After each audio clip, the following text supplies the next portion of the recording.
goodbye Dallas. Hello Nashville.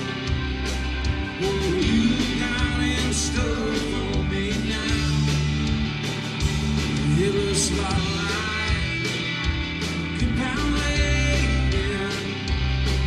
They can found a way to make it out to this town.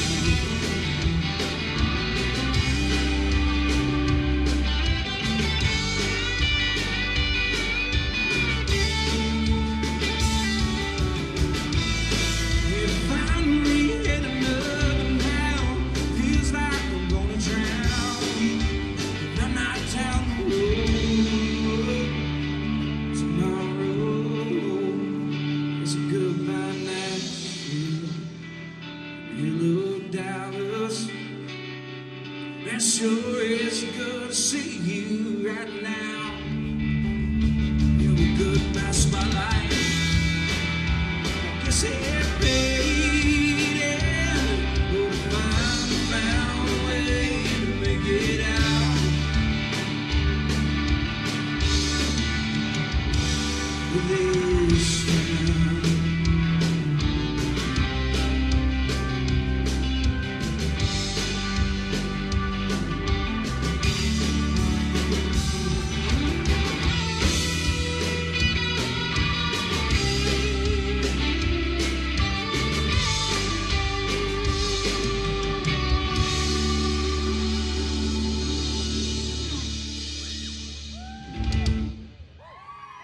Thank you, thank you. Y'all feel free to dance, don't be shy. Like I said earlier, we put some new music out about a month ago. This is one of my favorite songs I ever wrote. I wrote it in Nashville, Tennessee with my friend Joey Green. And, it's a song about life lessons and carrying on. The City of San Angelo's water billing office has a new home. On Monday, October 30th, the city's water customer service operation opened for business in the new City Hall Annex. Located at 301 West Beauregard Avenue, the building previously housed First Financial Bank.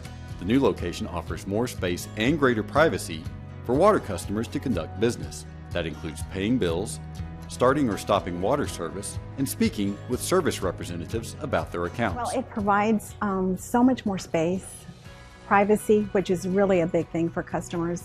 And there's seating areas, as you can see from behind. They didn't have that before. But more than anything, the customer service reps will be in their own offices, and the customers, I think, are going to feel a lot more comfortable talking to them.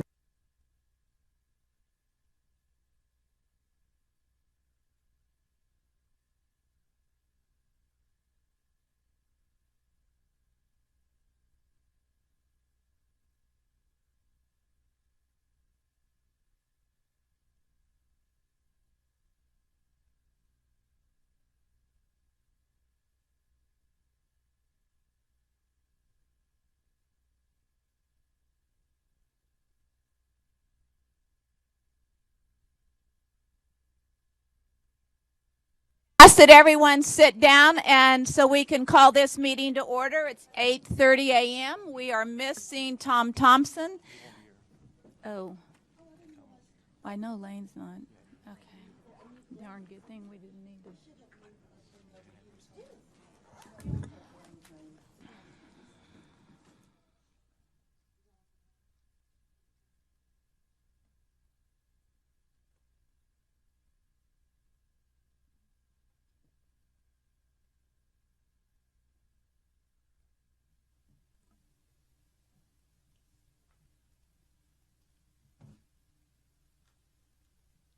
Kind of have to remember how to do this meeting now. It feels like it's been so long since we've done one. So I'm going to get myself reorganized. And the good news is we get to start with the chaplain prayer. And one of my favorite people, Marcella Jenkins, is going to lead us. She is the police department chaplain and always gives us great blessings. Please come forward. To our mayor, Honorable Brenda Gunter, to our St. Angelo City Council, and to all department heads and all in attendance, good morning and Happy New Year to you. Let's pray. Precious Father, in the name of Jesus, we come before your holy presence, seeking your counsel and favor over today's city council meeting. We ask that you please have mercy and incline thine ear and hear our prayer. We honor, worship, and praise your holy name. It is written in 2 Chronicles 7:14, if my people which are called by my name will humble themselves and pray and seek my face and turn from their wicked ways, then will I hear from heaven and forgive their sins and heal the land. Holy Father, forgive us of any sins that we may have in our lives, and let nothing hinder our prayers from being acceptable to you. I ask you to let the business that's about to be conducted today be done in a way that will glorify you and be edifying to all. We ask for your blessings over our mayor, Brenda Gunter, the city, St. Angelo City Council, and over every department head. Again, it is written, blessed is the nation whose God is the Lord. I also ask for a special blessing that you protect San Angelo from any active shooter in any other city, Lord. So thank you, Holy Father, for hearing us, and we pray that your will be done in earth as it is in heaven. Let your blessings rest upon everyone in attendance today. In the matchless holy name of Jesus Christ, we pray. Amen.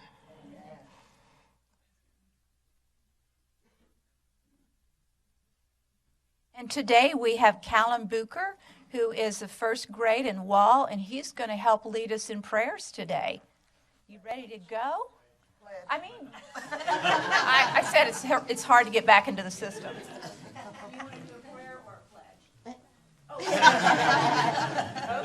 Let's stand here and put our hand over our heart. Allegiance to the flag of the United States of America and to the republic for which it stands, one nation, under God, indivisible, with liberty and justice for all.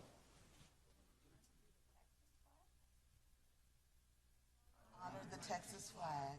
I pledge allegiance to thee, Texas, one state, under God, one and indivisible.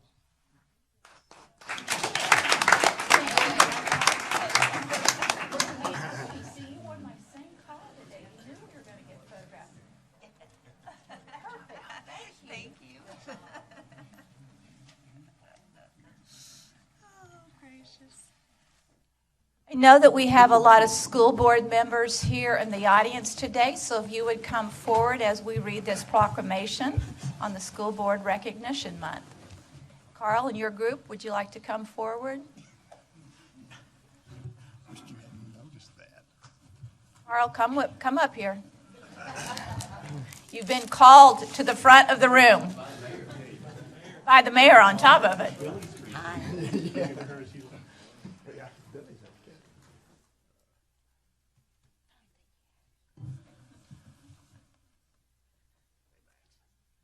The mission of public schools is to meet the diverse educational needs of all children and to empower them to become competent, productive contributors to a democratic society and an ever-changing world. Local school board members are committed to children and believe all children can be successful, lifelong learners, and that the best education is tailored to the individual needs of each child. Local school board members work closely with parents, educational professionals, and other community members to create the educational vision we want for our students. Local school board members are responsible for ensuring the structure that provides a solid foundation for our school system. Local school board members are strong advocates for public education and are responsible for communicating the needs of the school district to the public and the public's expectations to the district. Therefore, I, Brenda Gunter, Mayor of the City of San Angelo, Texas, on behalf of the City Council, declare our appreciation to the members of the San Angelo Independent School Board and proclaim the month of January 2020 as School Board Recognition Month in San Angelo, Texas, and urge all citizens to join us in recognizing the dedication and hard work of local school board members and in working with them to mold an educational system that meets the needs of both today's and tomorrow's children.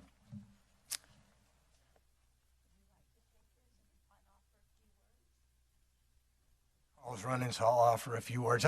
First, I'm Lanny Lehman. I want to recognize the rest of our board team. We have Amy Mizell Flint, Gerard Gallegos, who's our secretary, Max Parker, who's our vice president, and Bill Dindal, who's our treasurer, and a couple of our board members are not able to be here, Art Hernandez and Dr. Taylor Kingman, who's actually in surgery right now. So we appreciate this, Mayor Gunn, we appreciate council taking the time to recognize us. It's an honor and a privilege for us as a board team to work on behalf of over 14,000 students in San Angelo. We take that as a huge responsibility, and it really is great to work with a great board team. And we have a number of members of our administrative team out in the audience as well. I'd ask them to at least stand up and be recognized. So thank y'all so much. And thanks again for this recognition, Mayor. We appreciate it. Thanks, council. Would anybody else like to offer some words today? You're good? Okay. Then let's go.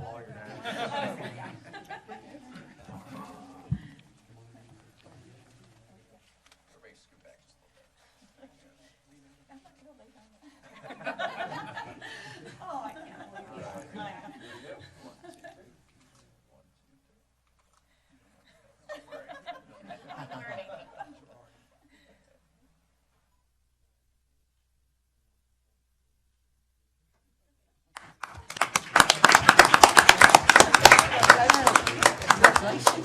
Thank you for all you do.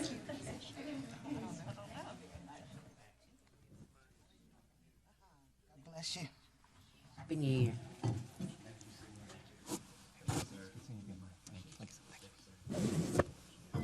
Happy New Year.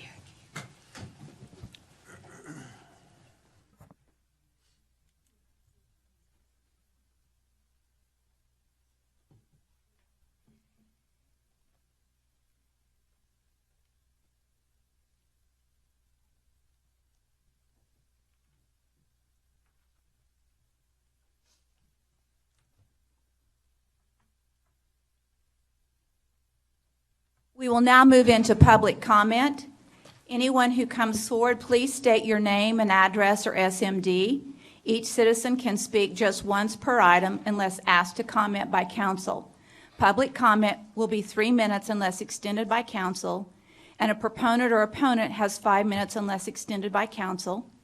Council has no obligation to respond to comments or questions from the public. Any response from a member of the City Council to non-agenda comments is limited to a statement of specific factual information, recitation of existing policy, and directing staff to place a subject on a future agenda. I am going to ask Shirley Spears to come forward. There was a request for some proclamations that did not make it on the agenda, but I think it would be very good if you could come forward and read those at this point, Shirley. Or I can read them, but if you'll come forward and offer them, I think it would be great. Good morning, Mayor, Council. I am Shirley Spears, President of the San Angelo NAACP, and with me is Dudra Butler, who is the Vice President of the San Angelo NAACP. We appreciate this time. We have a special guest that will be visiting with us on Friday. It is Ms. Sarah Collins, and so we requested this proclamation. I will read it in its entirety. The City of San Angelo and the San Angelo NAACP Unit 6219 are proud to host an evening of forgiveness with Sarah Collins Rudolph, the fifth little girl who survived the domestic terrorist attack at the 16th Street Baptist Church in Birmingham, Alabama on September 15, 1963. We are honored because we understand the horrific personal impact the near-death experience had on Sarah Collins. We celebrate her courage to find forgiveness for those responsible for this tragedy. The City of San Angelo recognizes the local NAACP Unit 6219 and its leadership to bring this American treasure to our city, to remind us of the necessity to forgive and to help unite our city where there may be differences. Through diversity and inclusion, we could make a difference today and going forward. As we celebrate the life of the late Dr. Martin Luther King Jr., we pause to acknowledge his tireless efforts and messages of love and forgiveness throughout his leadership and now his legacy for the world to see.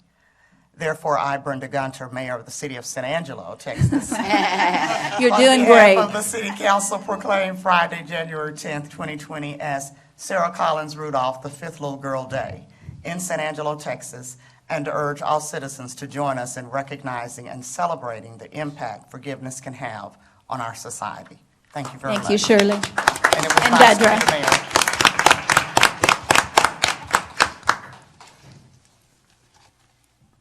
Do I have anyone in the audience who would like to come forward as well to offer public comment?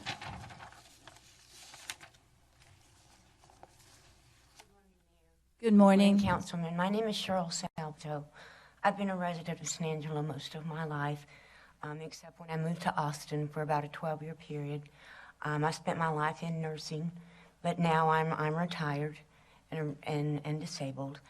But I speak out to the council to bring to their attention that our ban that we placed amongst tenting and the homelessness in our cities, we deemed illegal and prohibited camping within city public places. But this has now been brought before the Ninth Circuit Court and rejected, and has actually been ruled unconstitutional and against the Eighth Amendment Bill of Rights. And this was further backed December 16th by the U.S. Supreme Court, as they would not hear the case of Baker versus Idaho, Boise, Idaho. And while it served to move the eyesore, I suppose, of the city, it has done nothing to resolve this issue. And I have the fortunate, I don't want to call it a privilege, but understanding that I have loved ones out there on the street that I worry about every night and what's going to happen to them. They're alongside rivers and the brushes. They're alongside abandoned buildings. And even though I believe it was Salvation Army was our only option, that has not been an option for over a year. So in the process, our homelessness continues to grow. And I don't think one person has the answer, but I would just like to bring it before our attention on something that we as a city meet the needs of our homelessness before we're mandated to. Because I know as a general Christian society, we want to do what's right by people. We don't want to enable bad lifestyles, but we're not there to judge lifestyles either. And I just ask that we start some kind of solution to put people in homes and give them warmth and safety and security, which as of now they have none. And to reverse the city council's decision to pass the city ordinance, which is in direct violation of the 9th District Court and is validated once again December the 16th of this year by the U.S. Supreme Court, as they would not hear the appeals to rescind the law as unconstitutional. So in that same precedence, our city ordinance that we placed a little over 2 years ago is now considered unconstitutional. Thank you very much. Further public comment? Good morning, Mayor, Council. I wanted to provide y'all with two updates to two very different topics, but one being the sewer line issue with the sewer collapse at the Houston-Ard Expressway. I know that I had emailed you all an update, but just wanted to publicly let our citizens know that the sewer line has been repaired and that installation is complete. We will be working on the street repairs to the 2 access roads and hopefully restore those 2 access roads and the all the openings in that area fairly soon. The other thing is our new invoice cloud payment system. So on January 2nd, we launched the new online payment portal for utility bills. We've had a lot of customers go and sign up, but I just want to keep reminding those customers that did have an account with our old system that you do have to log in, create a new account, set up your new payment information.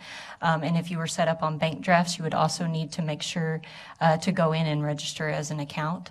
And always call our customer service at 657-4323 if a customer is having issues either setting up an account or just has questions about how they should proceed. So I just wanted to make the public aware of that. Thank you. Thank you. Any additional public comment?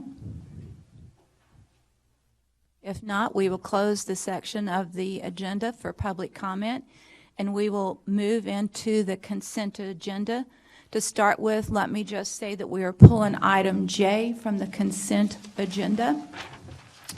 So with that, do we have, I'm going to start with Billy. Do you have any items, Billy, that you want to pull from the consent agenda?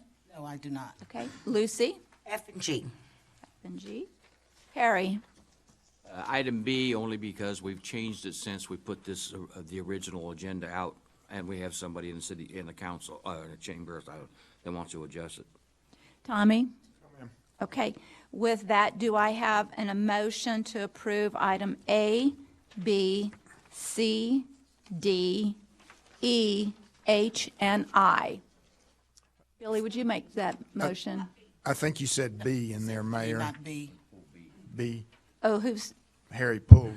B you did? Okay, sorry, hon. All right, so no B, as in boy. And now, Billy, would you like to make that motion? Yes, I move that we accept the consent agenda with the exceptions of the items you listed. Okay, and a second? Second. And a second by Lucy. Any public comment? With no public comment, we'll take a vote. All in favor, say aye. Aye. With none opposed, motion passes 5-0. We will now start with item B. Consider authorizing the city manager to reject all bids received for RFB-SB-01-20 street construction materials. Patrick, you're on. Good morning. This bid is for our base material, hot mix, those items that we use amongst not only our street and bridge division, but throughout various divisions within the city for construction, earth and construction. So happy to answer any questions you may have about this item. I think my question would be, probably from the public, is we put out one agenda item and then we changed it on Friday after the original agenda was posted. Is there a reason that we're now rejecting them? Yes, sir. When we were reviewing the agenda item and going over it, we discovered that when we put out that specification in that bid, that all materials in the bid were specified to be delivered to the yard.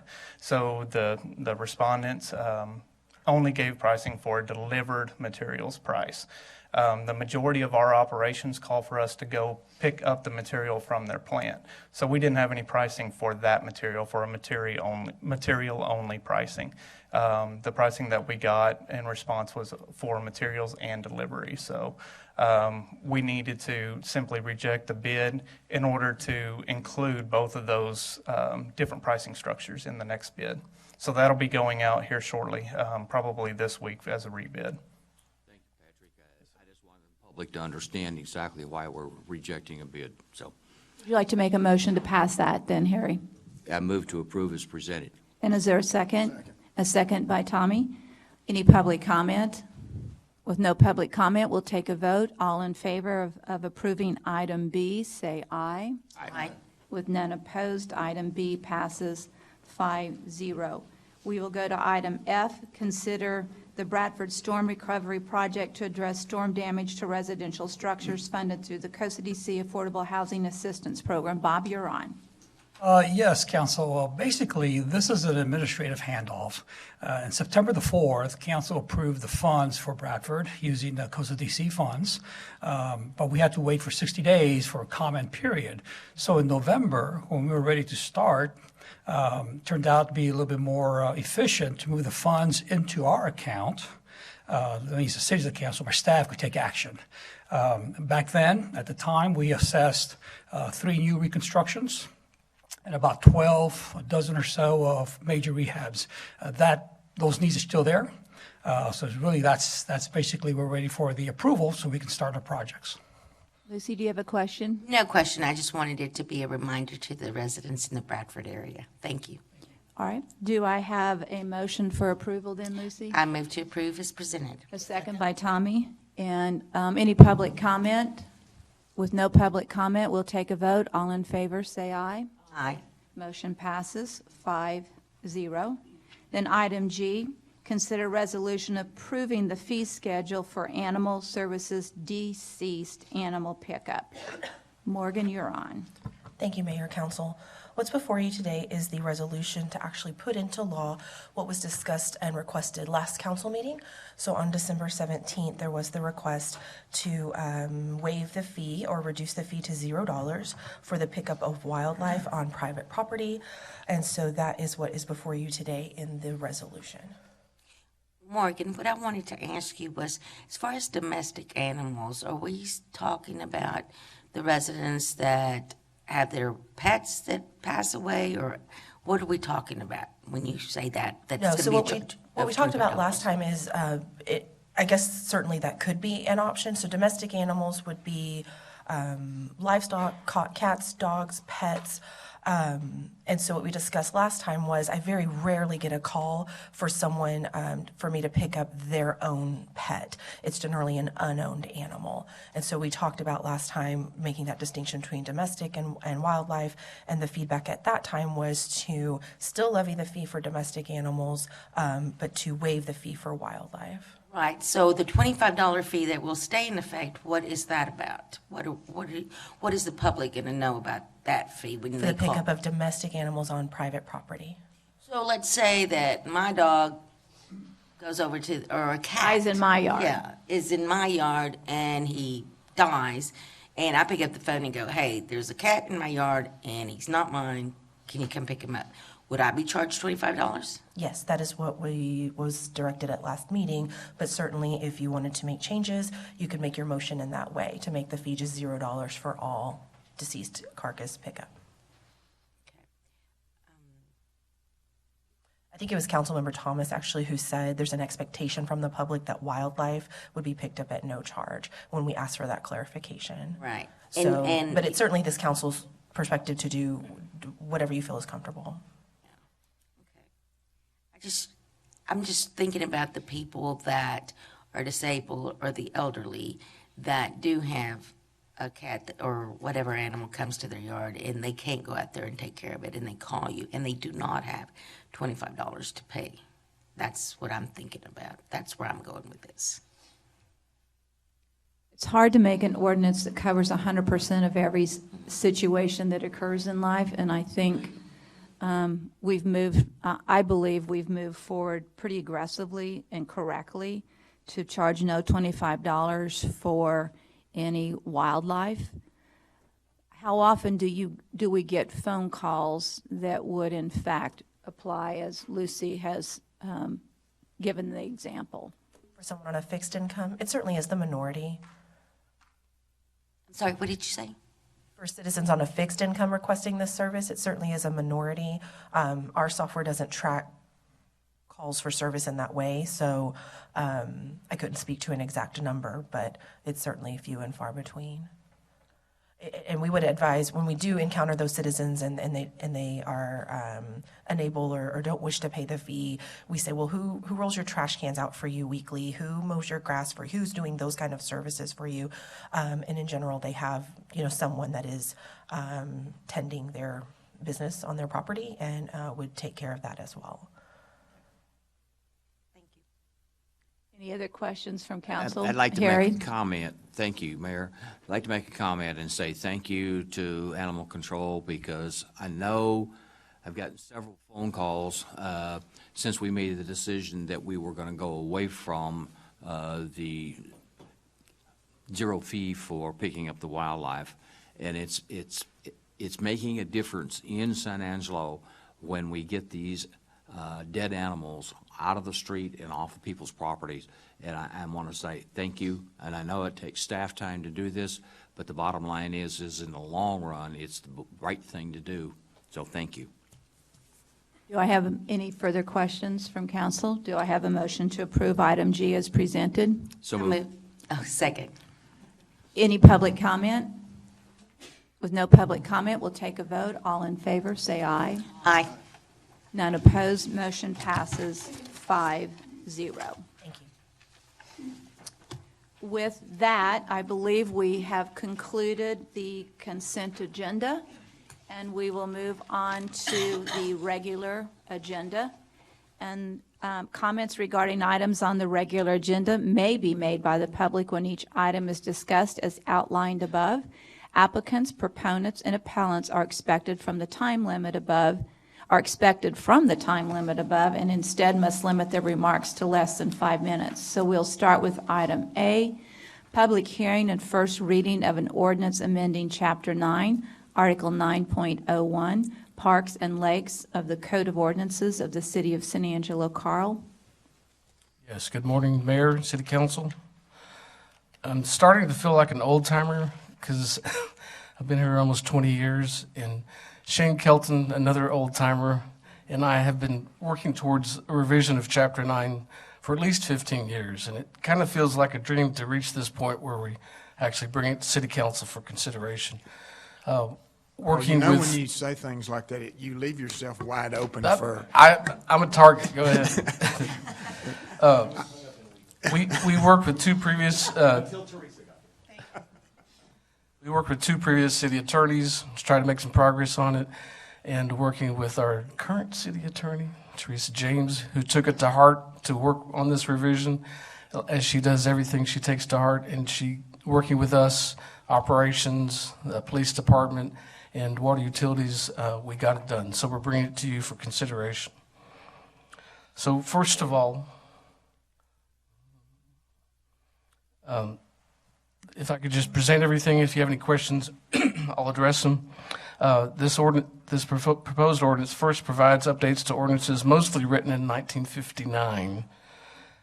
There was a significant reduction in the number of pages of the related ordinances, and it combines three sections, general, parks, and Lake Nasworthy, into one.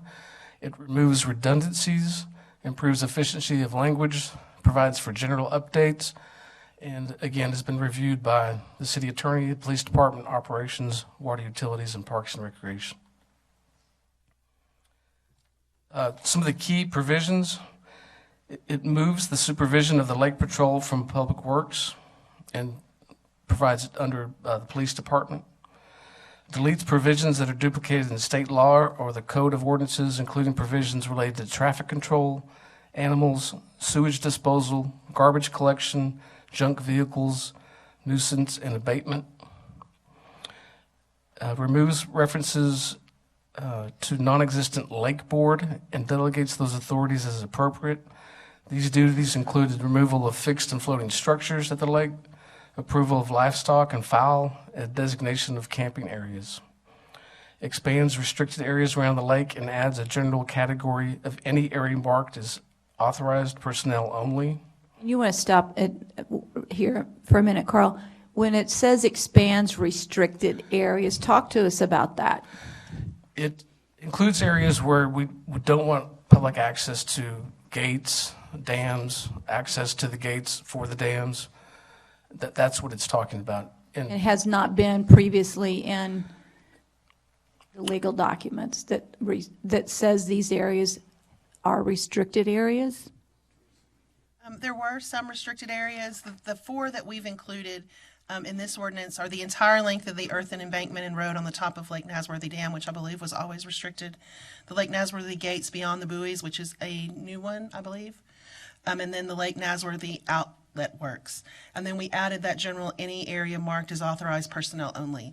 In recent years, across the country, cities and governments have been protecting the infrastructure of lakes and dams from security threats. And so we wanted to have pretty general authority to do that when that's necessary. And that's also why we added the Lake Nasworthy gates beyond the buoys. We were letting people very, very close to that structure and with access that you really don't see at any other lake.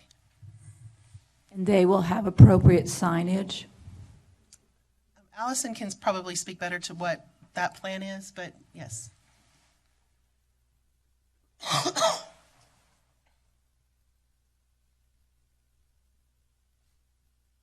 Yes, Yes, we will coordinate with PD and make sure that we have the appropriate the signage to make sure that it's enforceable and that those areas are clearly marked restricted. And what happens in a restricted area if somebody does go beyond and enters that restricted area? So what do the police do? What is it? Is it a fine? Is it a slap on the hand? Is it don't do that again? Barry Wyke, he's one of our Lake Patrol officers.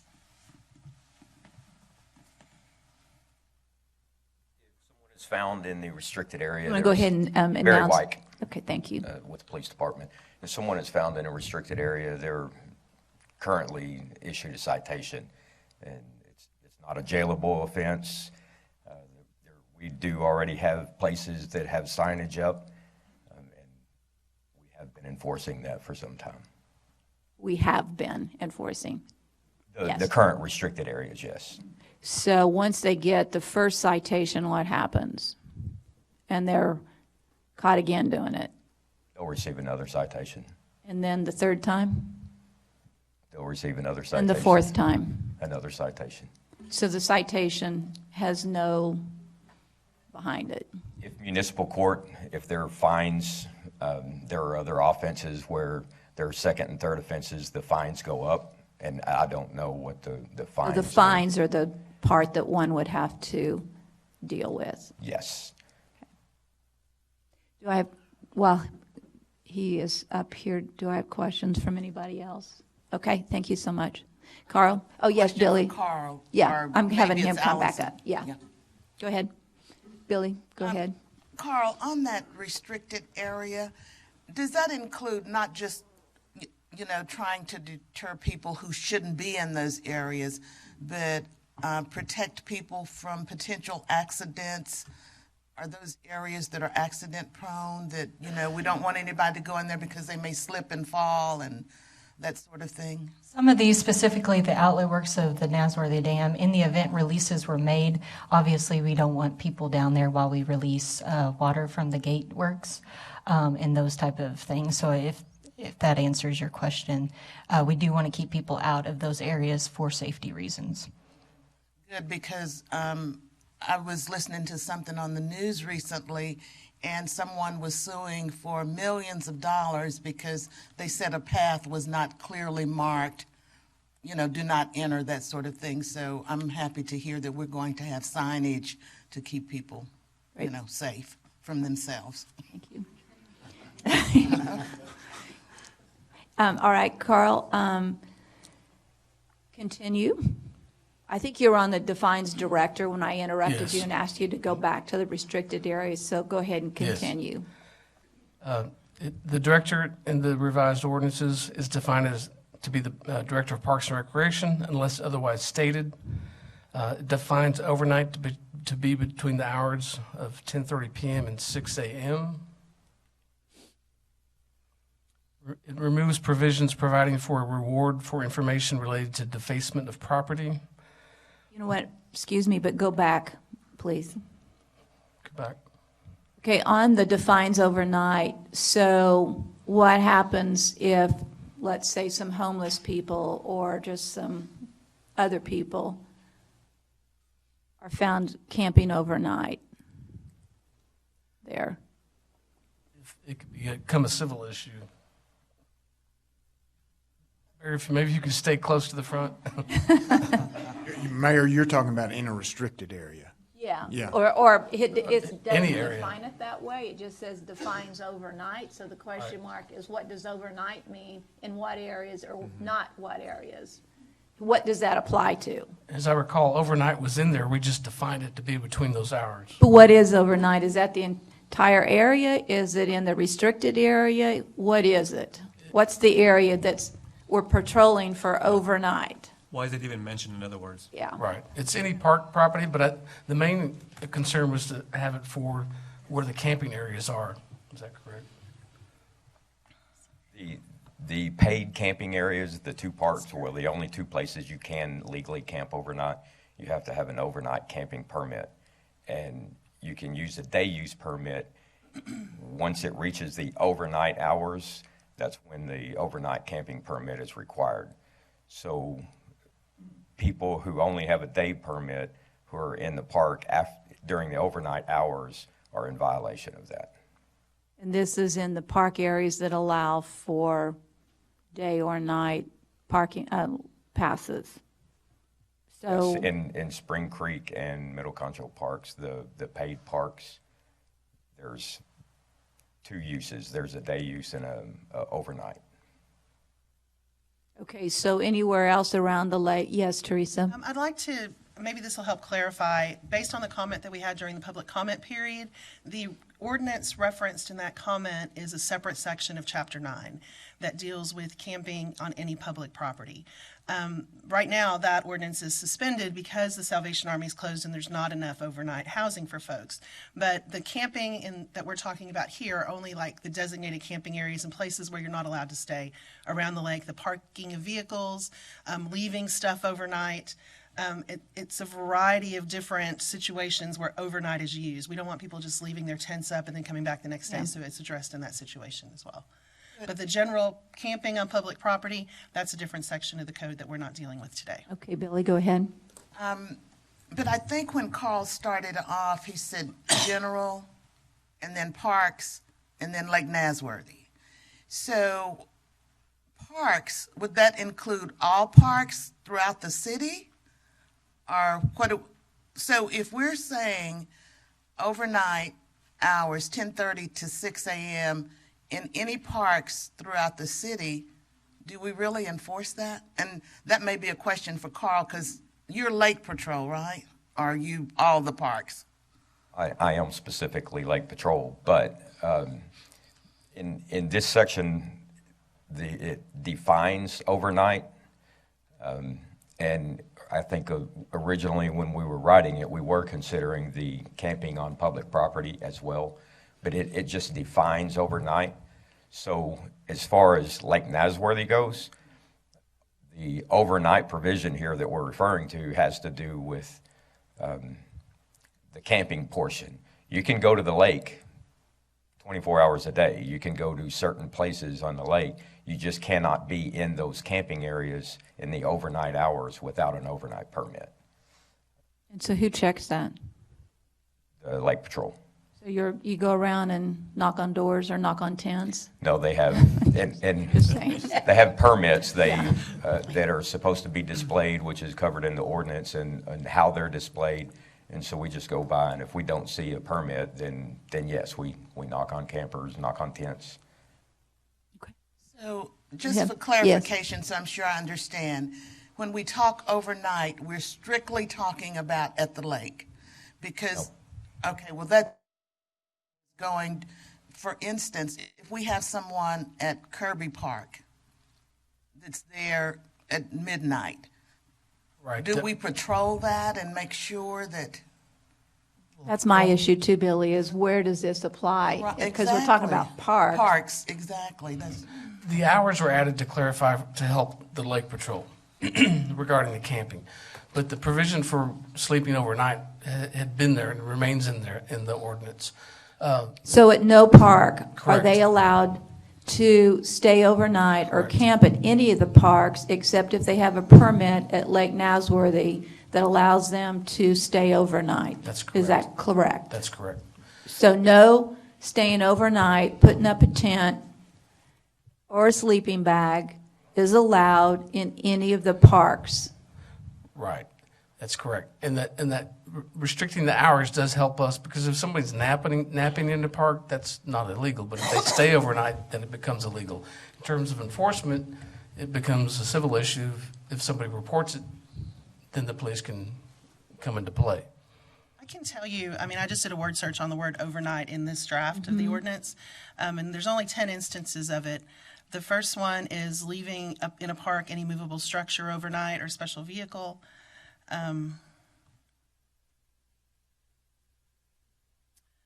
The area needed, occupied, or used by recreational vehicle or a group of individuals for overnight accommodations, a meeting place or building or fire, parking of a meal, and or camping. The director designee shall have the authority to designate overnight camping sites and to mark sites. Camping overnight in other than designated areas is prohibited, and that's at the lake. An overnight camping permit must be purchased each day that each overnight campsite is occupied. Each vehicle present in a camping area after 10:30 p.m. shall have an overnight camping permit, and then vehicles are prohibited from parking within an overnight campsite without a valid permit. So it seems like we would have to define Lake Nasworthy the from camping area or designate that, because otherwise, if I just read that, it looks like after 10:30 p.m., I should not be in a park. Well, the ordinance, this is just a summary. The ordinance does designate that. The ordinance designates specific places at the lake where overnight camping is allowed. Not just at the lake, Teresa, just any park All in parks. the city of San Angelo. Well, in any other park, overnight camping, that's where that other ordinance that we're not dealing with comes into play. and it exists today. It exists today. Controls all parks. Yes, all public property. It controls the sidewalk outside of this building. So yes, I mean, that's addressed in a different ordinance. This one really is dealing primarily with Lake Nasworthy, mostly. And then some general kind of requirements that go on in our parks. So if you look at the ordinance itself, the general provisions are things like the definitions, that there's going to be a penalty, that we're going to charge facility fees, that what the director's responsible for, you can't injure property, and that you can't have glass containers in our parks. And then it deals with traffic and bicycles, reservation of facilities, and fire prevention.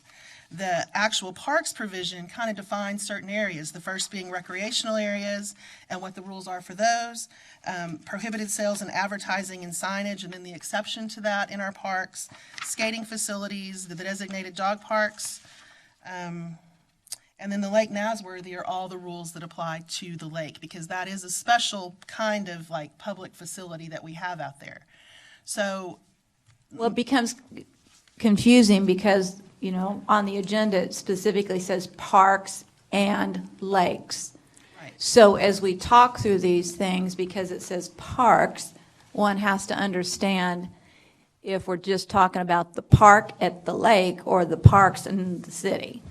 right, and I think the ordinance spells that out pretty specifically, the ordinance document itself. It differentiates what the rules are in each of those areas. Billy, do you have a further question on that definition? Well, it seems like Chapter 9, with the summary here, includes parks. So if we have more specific areas somewhere, it just seems like it might get fuddled up. That, you know, how would you point to Chapter 9 and say overnight hours 10:30 to 6, and then somewhere else, City Park says 11 to 6. So we How would you clarified that in this. differentiate between Yes. those? Well, in Chapter 9 is not the parks ordinance, it's really a public places ordinance. Chapter 9 has multiple articles. We're really just dealing with Article 9.05, and then 06 and 07, I think, that in the old ordinance. So you are dealing with all of Chapter 9? We're just dealing with one article that deals with the Parks Board and the lake and generally what happens in the rules. The other sections are general provisions for the whole ordinance. The parks, like Nasworthy, are the two that we're dealing with. Municipal airport's another one, and then that camping on municipal facility or public property. So we're not dealing with those two. We're just dealing with Article 1, Article 2, and Article 3. So let me then clarify for me, we have Division 2 in our background, which is parks. That, I assume, is all parks. So you just included the entire Yes, park system. park system in this background information, which then is a bit confusing, and if we're only talking, as you were just delineating there, Teresa, a smaller section. So Actually, we're like reducing the confusion. When you look at the Code of Ordinances right now, it talks about general provisions. And in that general provisions, those are mostly dealing with the park system. But the way that it's written, it deals with the entire Chapter 9. So those general provisions now currently would apply at the municipal airport. So to make that more clear, we combined everything dealing with the parks, which is Article 1, the general provisions, which you'll find here, Article 2, the actual parks dealing with recreation areas and playgrounds, and then the Lake Nasworthy provisions into one article. So that's now going to be the Article 9.01, and we set aside 902 and 903. We reserve those, and I have a plan for those later, but we reserve those for now. So now everything that deals with parks is going to be in Article 9.01. Everything that deals with airport is going to be in Article 9.04, and the specific subset of camping, which is anywhere on public property, is going to be in Article 9.05, is how the new ordinance is going to look. So Chapter 9 is a very broad ordinance that deals with public property in general. We're dealing with the subset of recreational parks. Right. Harry, did you have a question? I was just going to offer, from my perspective, we're just looking to define overnight with those particular hours. This is not a major change. It just defines what overnight means, because obviously overnight is the word that was used, and this just clarifies what those hours are for overnight. Overnight is a word we're discussing, but it applies to all the conversations we're challenging and asking for information on because of the definition of parks. And parks is what it says on this, not just the lake. So when you say parks and not just the lake, we're going to ask questions about how does it apply to the parks, not just the lake and not just to camping at the lake. Tommy, did you have another question or comment? Now, this is so nitpicky. Somebody's going to have to slap me here, but on item number 6, when we're under Division 2 of parks and then recreational areas, and we go to number 6, it talks about the hours of 11 p.m. and 6 a.m. Is that something that just was missed? Should that be 10:30 to 6? That is awfully nitpicky, but... Yes, but if we're approving it, it's approved as we approve it. agree. And so if this document says 11 and you're saying it's 10:30, what is it? I think that overnight is defined because our police department needs to be able, when they're writing a citation saying you can't leave your stuff there overnight, they could say sunset to sunrise, but that's hard to prove up in court. To say you can't leave a tent on the ground when you're not there from this hour to this hour is very easy. We also made more specific and more rules for specific areas. So playgrounds, for instance, you can't be in a playground from 11 p.m. to 6 a.m. That's not in conflict with the overnight provisions because it's more specific than the overnight provisions. So when it says Playground overnight, 1 gives you an extra 30 minutes. yes. And maybe we want to make it all overnight, maybe we I think don't. it gets a little complicated to have 1 hour for this and another hour for that, and it would seem to me that it might be nitpicking, but once it goes into effect, then the nitpicking starts to happen. And so that makes a big difference in terms of patrolling and controlling. So the issue is, if overnight is defined from 10:30, I would assume it applies to all areas inclusive of playgrounds. Well, I think that it applies to every place that says overnight within the ordinance. And Yeah, playgrounds does not say overnight, playground says 11 to 6. Yeah, I mean, so- we can change that to overnight if that's the preference, if you guys want that kind of consistency. But I think from what we've seen and heard from Lake Patrol, that having actual specific hours listed for playgrounds and actual specific hours of what constitutes overnight makes it easier for them to figure out if a rule is being violated. Are there further questions concerning the hour? Okay, next.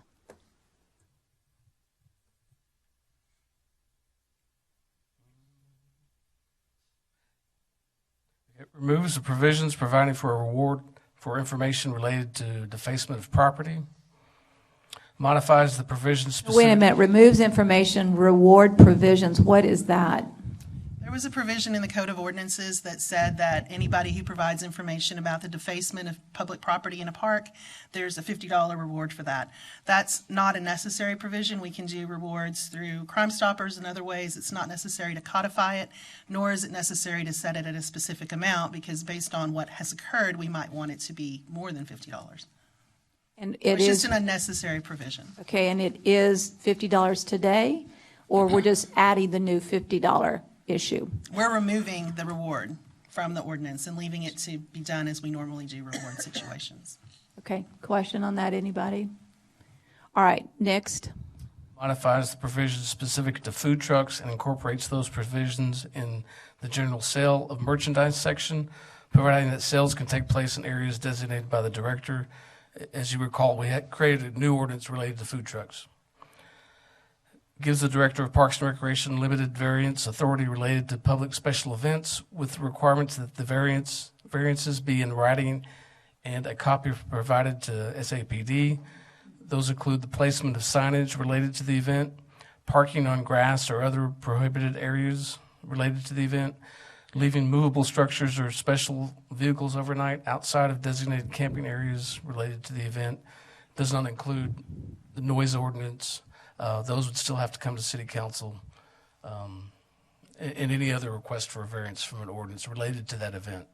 So are we saying that on, for example, the parking on grass, which we get a lot of people coming forward and asking for that variance, are we saying now that we're going to give you the authority to approve parking on grass without having to come to City Council?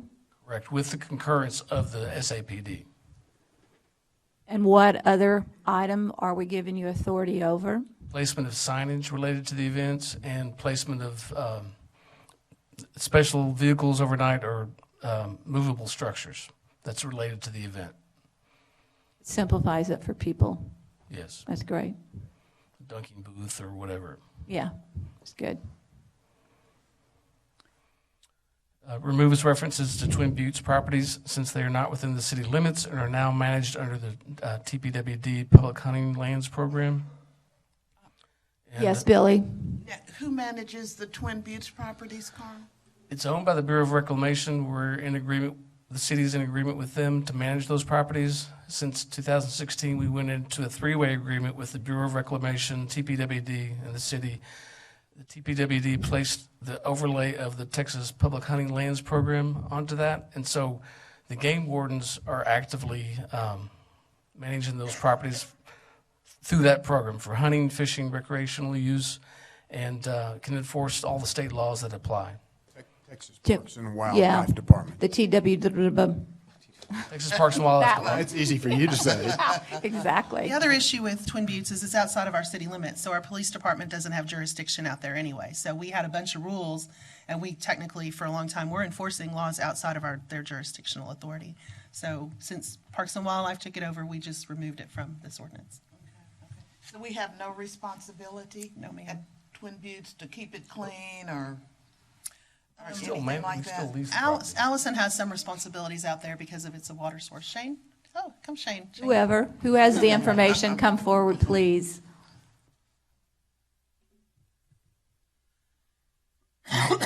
He's coming up here. We oversee it for recreational use, and I brought to City Council a request to apply for a grant for some trail work out there so we can mark the trails, working with the Bureau. They just have finished their transportation management plan, which makes official the access routes out there and the ATV motorcycle course out there. And if we get the grant, then we can mark those trails and provide information signs out there for them. Through our agreement with the Bureau of Reclamation, we are still responsible for any illegal dumping, trash pickup, things like that out there. Certain areas that we're responsible for mowing and maintaining. Still responsible for all the maintenance and all the maintenance activities of the dam in the dam area. All the fences, we're responsible for maintaining all the fences. Any work like that or anything that's required by the Bureau for the management of that property, especially the dam, we're still required to perform those duties. Thank you. Further questions? All right, Carl, continue. Really the end. There's also some non-substantial editing and clarifications. What is that? I mean, that's like, give me the world here. Like yeah, I'm on. Yeah. Miscellaneous. Yeah. Teresa? I don't know. Carl made up that statement. I mean, that's pretty broad right there. Well, I think what he means is that we did some renumbering and those sorts of things and added some of these definitions to make things like overnight more clear. Non-substantial is the key word. Define substantial. Non-substantial, not that important. Okay, do we have any other questions for Carl on this item A? If not, then do I have a motion to approve item A, the public hearing and first reading of an ordinance amending Chapter 9, Article 9.01? So moved. So moved by Harry. Do I have a second? Second. Second by Tommy. Do I have public comment? With no public comment, we'll take a vote. All in favor, say aye. Aye. With none opposed, motion passes 5-0. We will move on to item B, consider ratifying a resolution by COSA DC awarding RFBDC-01-20 for infrastructure improvements, phases 2.1 and 2.2 of the San Angelo Business and Industrial Park to Reese Albert Incorporated, authorizing the board president to negotiate and execute a construction services contract with Reese Albert Incorporated in a sum not to exceed $3,354,682.70, a project authorized under Chapter 501 of the Development Corporation Act for infrastructure improvements necessary for development of a portion of the San Angelo Business and Industrial Park, subject to approval of the City Council. Mr. Schneeman, you're on. Thank you. Good morning, Mayor, Council, Mr. Valenzuela. I'm Bob Schneeman with the City's Economic Development Department. This is a project that I, for one, am glad to see finally come to fruition. Council may remember that about 2 years ago now, we sold 52 acres of land to AEP to build a new facility on this property right here. As a part of that, we had to extend public improvements that were outside of a previously identified project. So we extended this street, which is Gateway Drive, and also all the utility improvements to go along with that. We're now coming back and finishing phase 2.1, which, and I'm sorry, it was, this is the area that we did. We're now coming back and finishing phase 2.1, which is the drainage area you see there in green, and also extending into phase 2.2, which is identified in blue. Under this contract, we had several milestones. We went out to bid November 19th of 2019. We issued an addendum on the 3rd of December, had a pre-bid meeting on the 4th of December. As a result of that, issued an additional addendum on the 9th of December and had bid openings on the 13th of December. We had 2 respondents to the request for bids, Reese Albert Incorporated and Salinas Construction Technologies, LLC.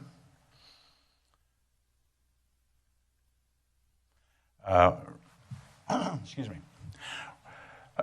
We had the bids divided into two phases, 2.1 and 2.2, because Council may also recall that we have a $1.25 million Economic Development Administration grant that only applies to phase 2.2. And that was due to the fact that we had to pull some of that work out for AEP, like I explained previously, and the Economic Development Administration would not fund a portion of that because it was out of sequence with the rest of the project. So Reese Albert's bid for the remainder of 2.1 came in at $1.1 million. Their bid for phase 2 in its entirety, 2.2 in its entirety, is $2.2 million for a total bid of $3.35 million. Salinas Construction Technologies. May I just ask a question real Yes, quick? ma'am. On the total bid of the 3.354 is, so then we get the grant for 1.2 million? Correct. Okay. All right. And I've got a slide that'll cover that here in a minute. Okay, fine, thank you. Salinas Construction had their 2.1 bid was $2.7 million, and their phase 2.2 bid was $4.3 million for a total bid of $7.05 million. It's a pretty significant difference. We are recommending that we go with Reese Albert. Budget considerations. We had $2 million originally budgeted back, and we started this back about 4 or 5 years ago. We allocated some money saying we know we're gonna extend phase 2. So let's commit some funds, and we've been holding those funds ever since. The $588,846 shown there comes out of that $2 million. That was for the phase 2.1 associated with the AEP project. Of course, phase 2.1 and 2.2 infrastructure, according to the Reese-Albert bid, is $3.35 million. And then we subtract from all of that the $1.25 million that we were receiving under the EDA grant. We've added a 5% contingency to this for $167,000, which means we will be looking at a budget amendment of $861,000 down the road as we proceed with the project. That additional budget required, what does that $861,000 additional dollar impact another project because of the additional dollars required? I'm not sure I understood the question. You're saying that it's $860,000 additional funds required. And my point is the following: if COSA DC has X amount of money only, and now we need another $861,000, does that $861,000 impact anything else in the COSA DC world that might come up that needs the money? I'll let the expert answer that. Well, I can't speak as to what other projects they have coming down the line, but we do have several projects that are fairly large dollar amounts that we are monitoring the cash flow on a very regular basis, and we meet with the Development Corporation every month to discuss that. This amount that we are requesting for the next budget amendment, I believe we'll have available already in their future projects account, so it'll just come from that line into another line and not impact their fund balance. Do I have questions from council? All right, then do I have a motion to approve awarding the bid to Reese-Albert for $3,354,682.70? So moved. So moved by Tommy, seconded by Harry. Do we have public comment? No public comment. We'll take a vote. All in favor, say aye. Aye. Motion passes 5-0. Thank you. Thank you, Bob. Thanks, Bob. We'll move on to item C, second reading of an ordinance amending the budget for the fiscal year beginning October 1, 2019 and ending September 30th, 2020 for capital items, donations, grants, and projects. Tina? Thank you, Mayor. Tina Deersky, Director of Finance. Good morning. Morning. This is the long-awaited budget amendment for the Bradford project for storm recovery. I do want to point out that there's a typo here. It should be 861. So when you make the motion, if you could please include that slight change. That is the amount that was approved by the Development Corporation's board as well as is budgeted in their fund. So $638,861. Lucy, would you like to make that motion? Yes, I move to approve as presented. The $638,861? Yes, Is ma'am. there a second? Second. Second by Harry. Is there public comment? No public comment. We'll take a vote on the Bradford storm recovery. All in favor, say aye. Aye. Any opposed? Motion passes 5-0. Item D, consider awarding RFP NFS-01-20 Bradford Storm Recovery Housing Reconstruction. Amazing. Yeah. Reconstruction project to Galilee CDC in the amount of $121,602 budget for purchase in fiscal year 2020 and authorizing the city manager to negotiate and execute all related documents. So is the $121,000 out of the $638,000? Yes, it is. So I know it's just interesting. It's two different line items on the agenda instead of one, but that's all right. It is what it is. So any questions for Bob on the $121,602 for Galilee CDC? I just wanted to ask Bob, on this 121, how many homes or how many people will you be able to help with that amount? Or how? Well, this is actually a RFP for one construction, reconstruction of one of the units that we knocked down.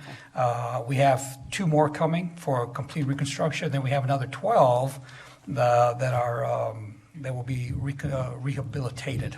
Right now, we have 7 bids ready to go for the rehabilitation. So you kind of have to split. There's two different concepts. One's reconstruction, complete reconstruction, and the other is just basic rehab.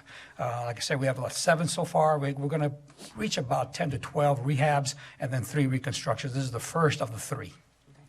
When we reconstruct these homes and do the things that you just said are in the lineup to do we require that they then have insurance to cover any future damage to that house? Because I know a lot of these homes that we're talking about are due to many people not having insurance at all. There is no direct requirement to continue insurance. That's correct. We do not. It's not part of the requirements. We do put a lien, of course. We do with a deferred loan, so we do have that mechanism to get our money back if something happens. But no, we do not require them to have insurance. You have other participants in terms of dollars that are coming to the program, because we couldn't do all you've just described with all those homes for $600,000, could we? No, we do it on the cheap, I guess. We have nonprofits that help us. Yeah. We're working with other organizations to help us. So it's a collaborative effort to get to where we need to be. I have a question. Yes, ma'am. Billy, please. Bob, you have two programs where you work with the targeted neighborhoods for rehabs, that sort of thing. So are we using any of that money for the Bradford storm recovery? We are not. This is a whole separate program. This goes to DC. That's their money, not ours. We're just executing the program for them.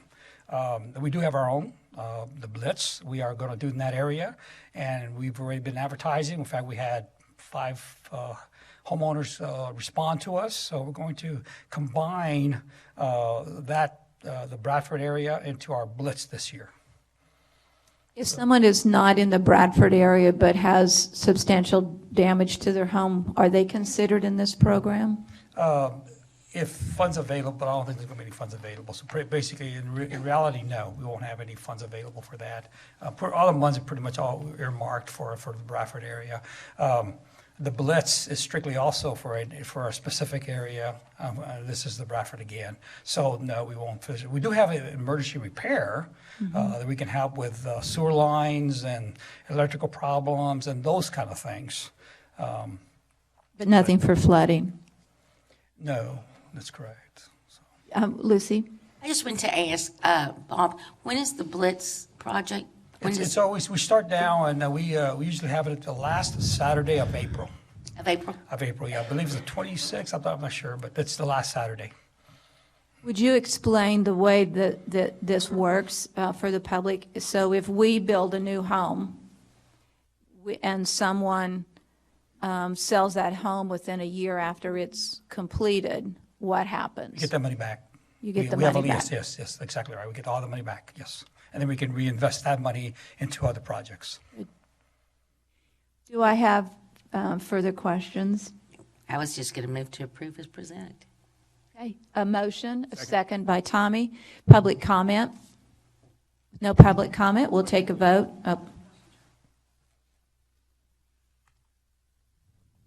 Mayor Steve Hampton, still here.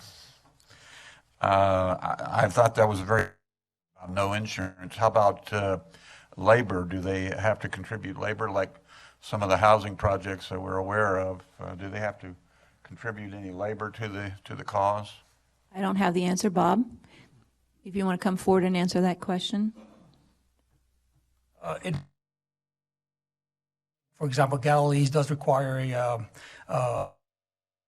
some activity by the homeowners. Rehabs do not, neither do emergency repairs. Those are strictly handled by contractors. There's a motion, a second. We've had public comment. With no more further public comment, we'll take a vote. All in favor, say aye. Aye. Motion passes 5-0. Item E, first public hearing and introduction of an ordinance amending the budget for the fiscal year beginning October 1, 2019 and ending September 30th, 2020 for capital items, grants, and projects. Tina? Thank you, Mayor, this is our second budget amendment this fiscal year. In this budget amendment, we are requesting to budget revenue for an FAA grant, grant number 39, again from the Federal Aviation Administration, as well as some PFC revenue, and then, of course, a corresponding expenditure. I will mention that we have asked the directors that are involved with these projects to be here and to be available for questions if you have project-related questions. We'd like to know what the project is. Sure. I'll ask Jeremy to come Yes, up. I see him. I see him coming forward.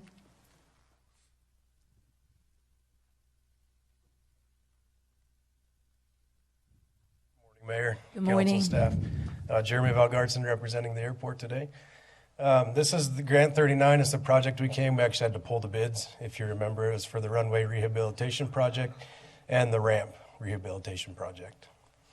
And so, because we had to put it back out again, so we haven't reassigned this project to someone through the RFP project process? That's correct. We're hoping to post the project again this month. We do have the grant in hand. The FAA said they would not pull the grant, so this is a firm number. So that won't impact it? Correct. Okay, do I have further questions from council? With none, do I have a motion to approve this budget amendment? I think she's got more. Well, we could do one at a time, or we could do them all. Whatever your pleasure. You're up there, go ahead. Okay. The next one is also for the airport. It is to budget, as Jeremy just mentioned, for the Department of Transportation ramp grant to do some maintenance and that type of work out at the airport. And this third one is for airport machinery. He is requesting to use some fund balance money to purchase 2 tractors and 2 cutters for replacement out at the airport. Define a tracker and a cutter.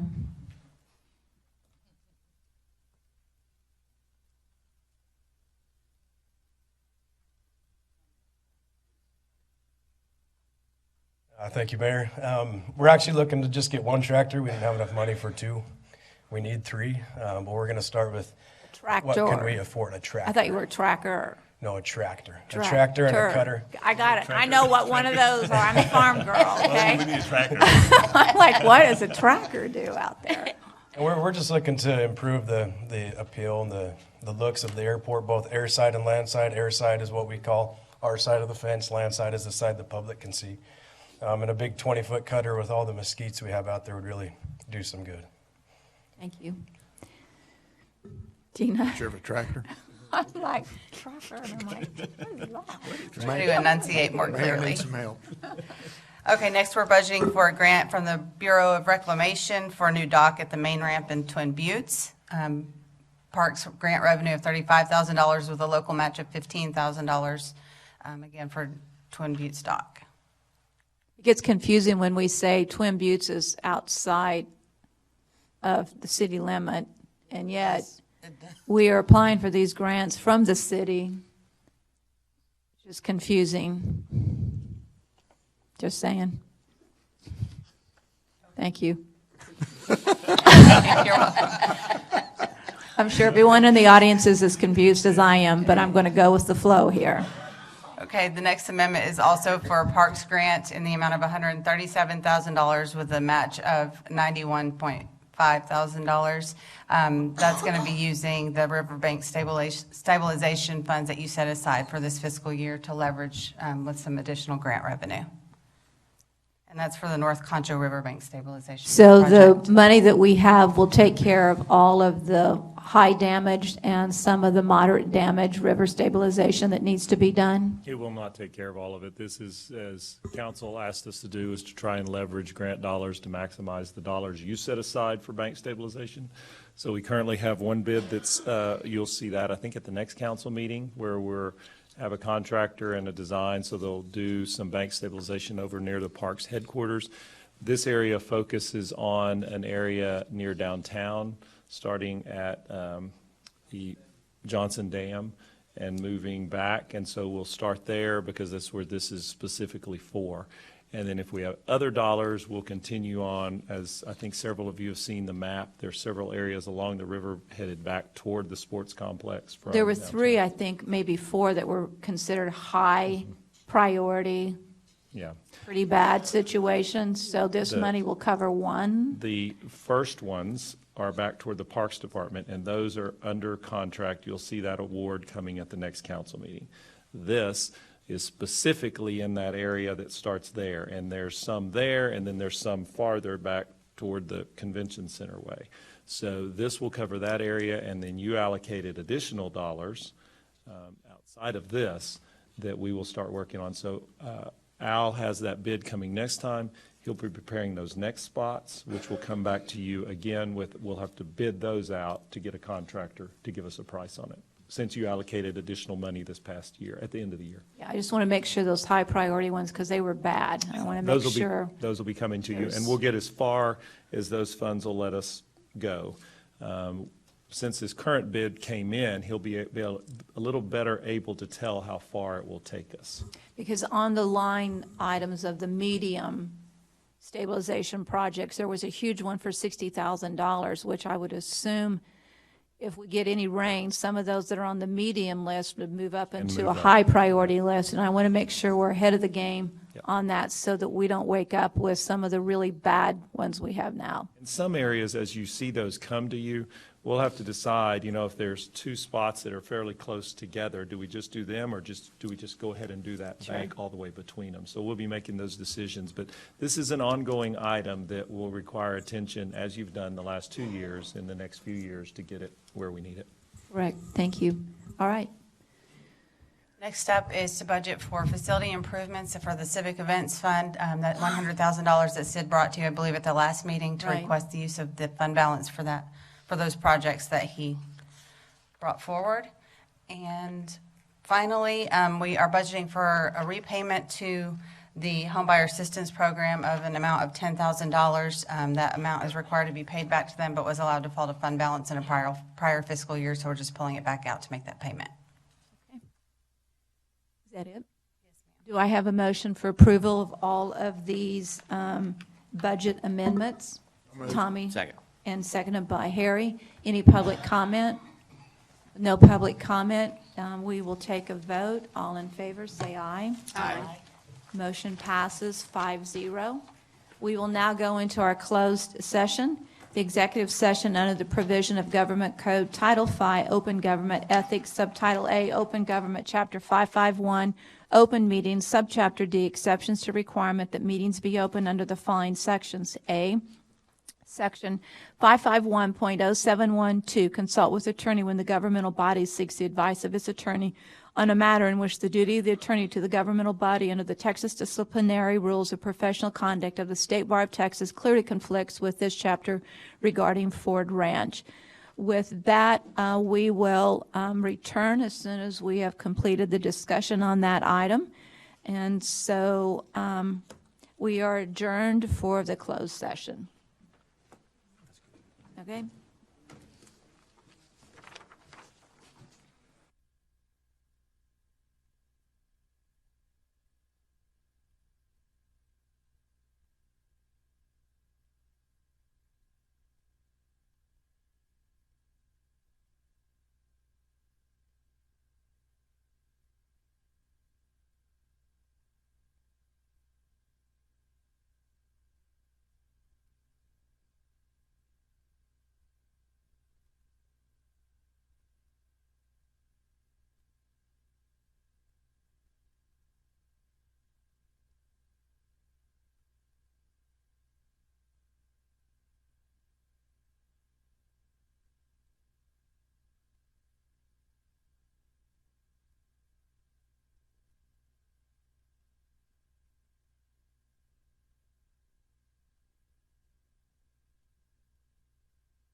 All right, we will call this meeting back to order at 10:51 a.m. Sorry I kept you sitting for a few minutes.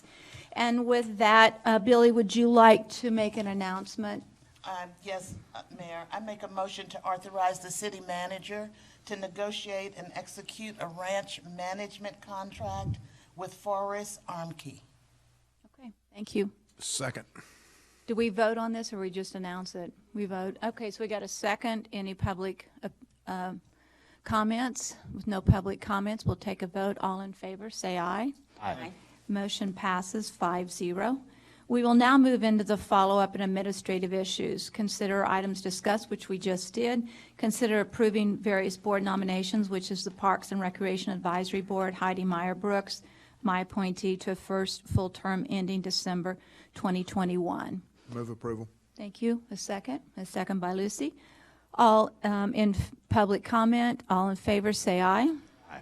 Motion passes 5-0. Are there any announcements and consideration of future agenda items?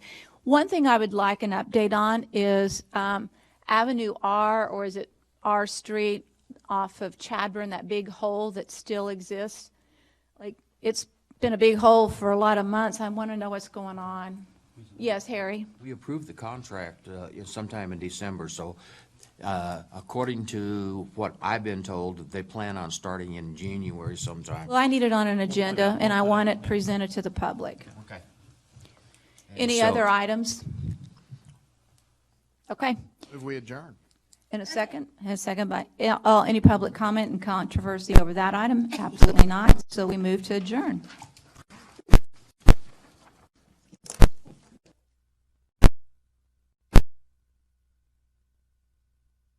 I love everything about this job. Everything.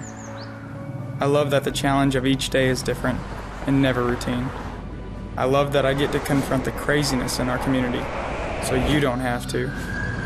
I love investigating wrecks. I love directing traffic. My name